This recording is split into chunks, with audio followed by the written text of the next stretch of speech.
warahmatullahi wabarakatuh. Di sini saya akan memperkenalkan alat peraga yang bernama Smart TV.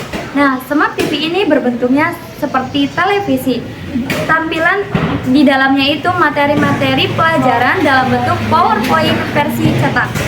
Slide-slide pada PowerPoint ini itu digunakan dengan dua batang kayu, yang atas dan yang bawah. Nah, yang atas ini untuk memindahkan materi berikutnya. Contoh, diputar ke bagian belakang. Sedangkan satu batang kayu yang di paling bawah kita putarkan ke depan untuk mengganti materi sebelumnya.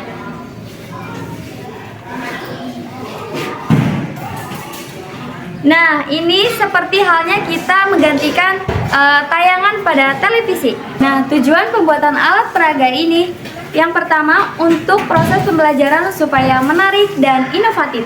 Nah, yang kedua menampilkan materi-materi tanpa menggunakan listrik.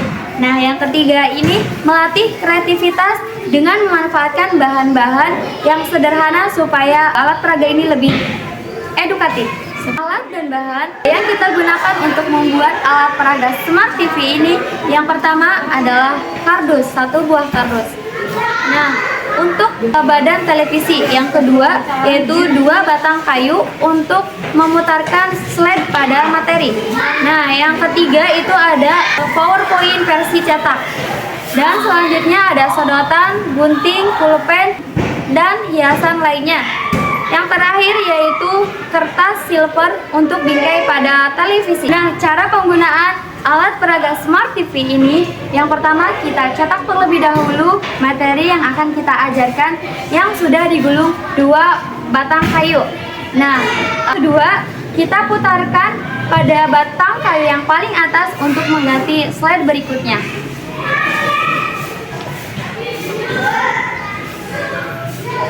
Nah, selanjutnya kita putarkan kembali jika ingin mengulang dan kembalikan materi sebelumnya dengan menggunakan batang kayu yang paling bawah.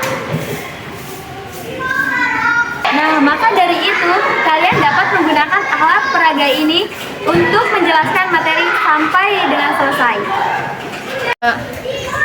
Nah, keunggulan utama dari alat peraga Smart TV ini, kita bisa menggantikan isi materi sesuai keinginan kita tanpa alat peraga baru, hanya dengan mengganti isi materi di dalam Smart TV ini. Nah, keunggulan lainnya dari alat peraga Smart TV ini yang pertama yaitu sangat menarik, bentukannya seperti televisi. Nah, yang kedua mudah digunakan, yang ketiga tidak membutuhkan aliran listrik, yang keempat ramah lingkungan dan sangat ekonomis, yang kelima yaitu cocok untuk semua mata pelajaran. Berikut adalah contoh prakteknya. Let's go! Assalamualaikum warahmatullahi wabarakatuh. Waalaikumsalam warahmatullahi wabarakatuh. Nah, hari ini Ibu akan mengajar bahasa Indonesia terkait dengan prosedur. Nah, Ibu mau tanya terlebih dahulu, coba ada yang pernah bikin kopi di sini? Coba, ada yang pernah bikin kopi atau minuman-minuman? Aku.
Coba ibu minta salah satu anak, ada yang mau memperagakan alat peraga ini, silakan, ada yang mau? Ya silakan.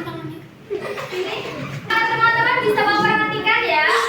Nah, coba.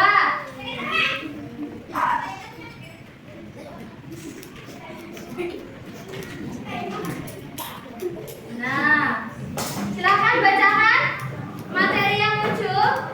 Tujuan teknologi satu, membantu orang memahami cara melakukan sesuatu. Dua, memberikan petunjuk waktu kegelapan. Tiga, mencegah kesalahan saat melakukan kegiatan. Ya, beri tepuk tangan untuk Zahida.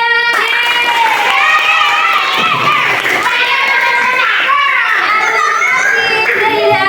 Nah, selanjutnya perhatikan. Kita tadi tujuan teks prosedur sudah dibacakan ya. Selanjutnya materinya, ada yang mau maju lagi?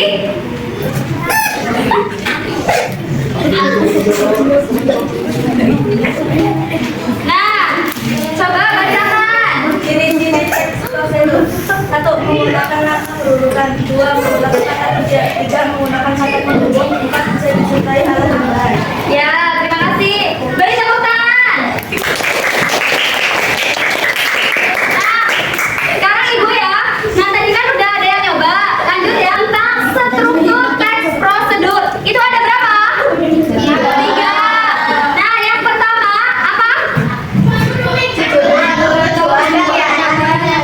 Jelaskan apa yang akan dilakukan. Ya. Nah, yang kedua itu bahan dan alat. Daftar benda yang dibutuhkan untuk melakukan suatu kegiatan. Nah, yang ketiga itu ada langkah-langkah. Nah, langkah-langkah itu apa? Langkah-langkah itu adalah petunjuk urut yang harus dilakukan dari awal hingga selesai. Nah, contohnya Kak yang tadi, copy. Nah, kata yang sering digunakan itu ada dua ya. Yang pertama itu kata kerja perintah. Nah, kata kerja perintah itu digunakan untuk menyuruh atau memberi instruksi. Ya. Nah, yang kedua itu ada kata urutan. Nah, kata urutan ini menunjukkan urutan langkah-langkah. Nah, contohnya nih, perhatikan.